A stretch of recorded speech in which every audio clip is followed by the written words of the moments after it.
अस्सलाम वालेकुम दोस्तों। आज हम बात करने जा रहे हैं स्कूलिंग और एजुकेशन के उस बदलते हुए सफ़र की जो पिछले 30 सालों में बिल्कुल ट्रांसफ़र हो चुका है। अगर आप अपने बचपन या स्कूल डेज़ याद करें या फिर आज के बच्चों का स्कूल देखें तो लगता है जैसे दो मुख्तलिफ वर्ल्ड्स हों। आज के स्कूल ज़्यादा कलरफुल हैं, टीचर्स ज़्यादा फ्रेंडली हैं, बुक्स ज़्यादा इंटरेस्टिंग हैं और लर्निंग सपोजिटली फ़न होनी चाहिए। ये अप्रोच है। लेकिन सवाल ये है कि क्या लर्निंग सिर्फ फ़न होनी चाहिए या फिर लर्निंग में थोड़ी सी मुश्किल, थोड़ी सी मेहनत और थोड़ा सा स्ट्रगल भी ज़रूरी है। इसी बैलेंस पे आज की वीडियो है। पिछले 30 सालों से अगर आप देखें 30 ईयर्स से स्कूलिंग ने बहुत प्रोग्रेस की है। टीचर्स अब सिर्फ लेक्चर नहीं देते, वो स्टूडेंट्स को इंगेज करते हैं। डिफरेंट करिकुलम लगातार अपडेट हो रही हैं, बुक्स बोरिंग नहीं रही, अब वो इनएक्टिव नहीं लगती, कलरफुल हैं, एक्टिविटीज़ से भरी हुई हैं बुक्स। अगर आप देखें तो टेक्नोलॉजी ने एजुकेशन में एंट्री ले ली है, ठीक है। और उसके साथ smart boards, tablets, online videos, learning apps, बहुत सी ऐसी चीज़ें निकल चुकी हैं, आ चुकी हैं, जिससे आप अपनी एजुकेशन को मज़ीद फ्लरिश कर सकते हैं और ये एक बहुत बड़ी पॉजिटिव चेंज है। और सबसे बड़ी, बच्चों को मार कर पढ़ाना अब एक्सेप्टेबल ही नहीं रहा, यानी कॉर्पोरल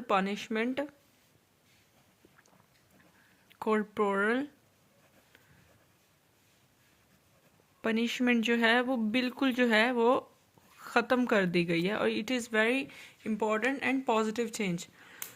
और ऑनेस्टली ये एक बहुत ज़रूरी चेंज भी था। अब ये माना जाता है कि children learn better by doing and exploring, सिर्फ सुनकर या रट्टा लगाकर नहीं। और सबसे इम्पोर्टेंट बात, आज हम ये एक्सेप्ट कर चुके हैं कि लर्निंग को पनिशमेंट नहीं होना चाहिए। लर्निंग इंजॉयबल हो सकती है और होनी भी चाहिए।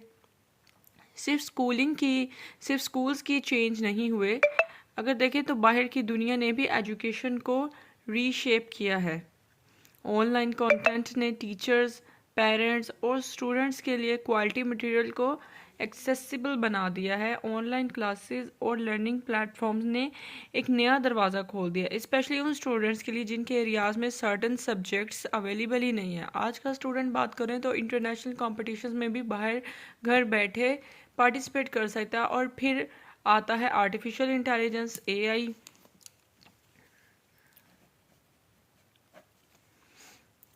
एआई अभी शुरू हुई है एजुकेशन में, लेकिन ये क्लियर है कि ये मल्टीपल डोमेन्स को डीपली इफ़ेक्ट करेगी। लेकिन सबसे पावरफुल और डेंजरस इम्पैक्ट शायद सोशल मीडिया का है। सोशल मीडिया एक्सेस को भी चेंज कर रहा है और बच्चों के ब्रेन्स, हैबिट्स और अटेंशन स्पैन्स को भी।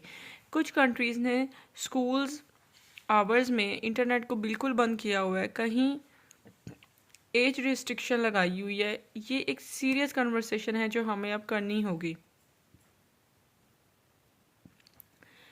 जब मैं बच्चों, टीनेजर्स और यंग अडल्ट्स से बात करती हूँ तो एक बात क्लियर होती है कि आज का स्टूडेंट्स हमसे ज़्यादा हैप्पी, हमसे ज़्यादा स्कूल इंजॉय करता है और ये अच्छी बात है। इस प्रोग्रेस को अप्रिशिएट करना चाहिए। एजुकेशन हमें एग्जिस्टेंस का हिस्सा है, हम ह्यूमन एग्जिस्टेंस का। तो फिर ये आइडिया क्यों हो कि लर्निंग बोरिंग हो या पेनफुल हो। लर्निंग इंजॉयबल हो सकती है और होनी भी चाहिए। यहाँ एक इम्पॉर्टेंट बात आती है कि लर्निंग इंजॉयबल होनी चाहिए, लेकिन कुछ हार्ड चीज़ों को भी उसमें ऐड करना चाहिए ताकि आज का बच्चे का मेमोरी फोकस जो है वो स्ट्रॉन्ग हो। ठीक है, मतलब मेमोरी स्ट्रॉन्ग हो, फोकस उनका डेवलप होगा, अच्छा होगा, अटेंशन स्पैन बनेगा और रिजिलियंस सीखेगा। ये सब मेहनत से होता है। कुछ स्कूल्स लर्निंग को फ़न बनाने के चक्कर में चीज़ें बहुत इजी कर देते हैं। रिज़ल्ट क्या होता है, स्टूडेंट्स मुश्किल प्रॉब्लम्स के साथ टिक नहीं पाते, थोड़ा सा कन्फ्यूजन और गिव अप। हार्ड प्रॉब्लम्स होती हैं तो उनके लिए मेंटली मसल्स को स्ट्रॉन्ग होना बहुत ज़रूरी है। ग्रेड 3 से 4 में अगर देखें तो मल्टीप्लिकेशन और डिवीज़न इंट्रोड्यूस होती है। ये कंसेप्ट नेचुरल डिफ़िकल्ट होते हैं, लेकिन अक्सर टीचर्स क्या करते हैं, सिर्फ मेथड सिखा देते हैं, दिखा देते हैं। फिर वर्कशीट्स होती हैं, एग्जाम्पल्स होती हैं और एक्सरसाइजेज होती हैं। बीइंग अ टीचर, मैंने खुद बच्चों के साथ जब प्राइवेट स्कूल में मैंने जॉब की तो उनको ये चीज़ें मैंने उनको गो थ्रू करवाई, मतलब उनको वर्कशीट्स दी, एग्जाम्पल्स और एक्सरसाइजेज वगैरह। कॉन्सेप्ट्स के पीछे सोच पर काम नहीं होता, और सबसे बड़ी बात मेमोरी, पेशेंस, फोकस और रिजिलियंस इन कॉन्सेप्ट्स के ज़रिए डेवलप नहीं की जाती। टेबल्स याद करना शायद अब ज़रूरी ना हो क्योंकि कैलकुलेटर आ गए हैं, लेकिन मेमोराइजेशन को बिल्कुल विलन बनाना भी गलत है। पोइट्री या टेबल्स याद करना ब्रेन के लिए एक्सीलेंस वर्क है। मैंने बहुत से बच्चों को देखा है जो पहली गलती पर रो देते हैं, ये कह देते हैं आई कांट डू दिस। यहाँ हम फेल कर रहे हैं टीचर्स और सिस्टम्स को। बच्चों को ये नहीं सिखा रहे कि failure is part of learning. Mistakes से सीखना होता है, हार्ड प्रॉब्लम्स के साथ टाइम स्पेंड करना होता है। लैंग्वेजेस का भी यही हाल है।